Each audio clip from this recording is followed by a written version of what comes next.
who is this Junia? The reason that we even talk about her is that in some translations, the name is actually made into a man's name. So let's dig in and see what's going on.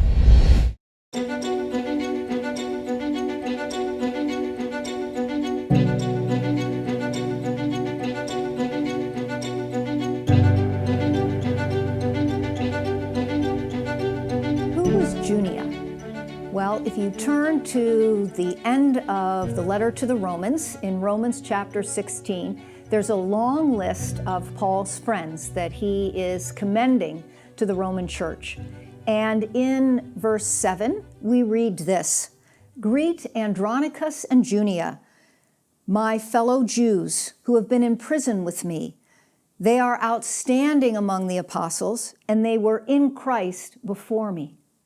Well, who is this Junia? The reason that we even talk about her is that in some translations, the name is actually made into a man's name. So let's dig in and see what's going on. My name is Lynn, L-Y-N-N. If you just saw that in print, you might think that it refers to a man. Typically, the name Lynn, if it refers to a woman, has an E at the end. And I asked my parents, why did you spell my name with no E? And they said, you know, we don't like the name Linny.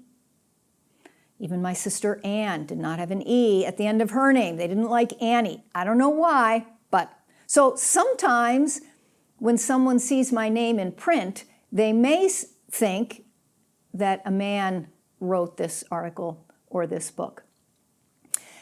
It's not exactly the same problem that we have with Junia, but it's kind of close.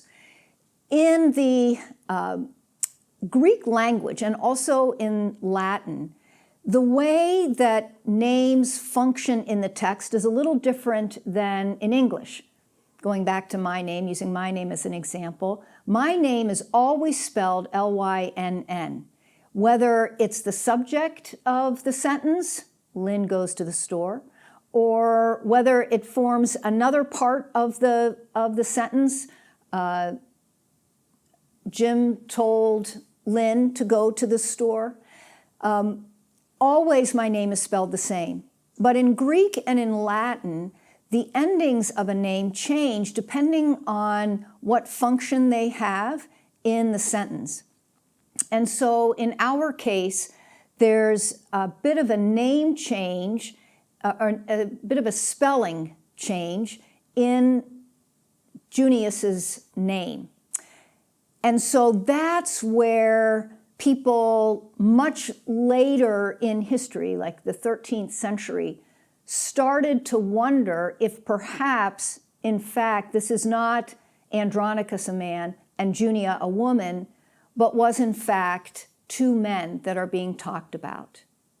Up until that time, Junius was always understood as referring to a woman. The church fathers talk about how important she was. A church father, John of Damascus, says, "And to be called apostles is a great thing, but to be even amongst these of notes, just consider what great praise that is." And so the church fathers saw Junia as a woman's name.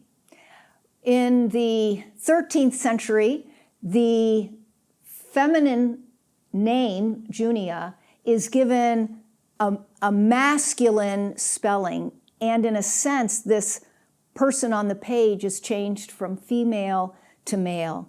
And the name Junia becomes Junius.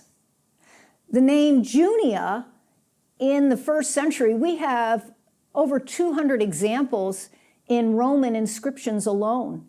This is a very common female name. But we have no examples of this masculine name, Junius. It's invented. And so from the 13th century forward, Bibles are copied with a man's name Junius instead of the female Junia. This is done even by Martin Luther in his very influential translation into German of the Bible. Why was this done? It's not simply because there was confusion between Greek and Latin or that somehow Martin Luther was not a good scholar. There was a sentiment within the church that a woman would not be given such a title. But the evidence, most recently now, the evidence shows that it was not a masculine name, it was a feminine name. So Andronicus, a man, and Junia, a woman, perhaps brother and sister, more likely husband and wife. But people also wonder, what does the phrase among the apostles mean? Does that mean that they were well known to this group we know as apostles? Like they themselves were not apostles, but they were known by a group called the apostles? That way of understanding the Greek text is not a typical way of reading the grammar. It's kind of a forced reading. A more natural reading is that Andronicus and Junia are actually among the group called apostles. Now, these apostles, what did they do? They were messengers preaching the gospel. They had responsibilities to keep the faith and to transmit that faith to the congregations in accurate and loving ways. Sometimes, though, I think today, we focus on how much power did Junia have? Right? We see apostle and we think corner office, special parking spot. Remember where Andronicus and Junia are. They're in prison. Andronicus and Junia, because they preached their faith so faithfully, they were imprisoned, just as Paul found himself imprisoned because of his convictions for the gospel and his bold, fearless preaching. That's what an apostle is. That's who Junia was.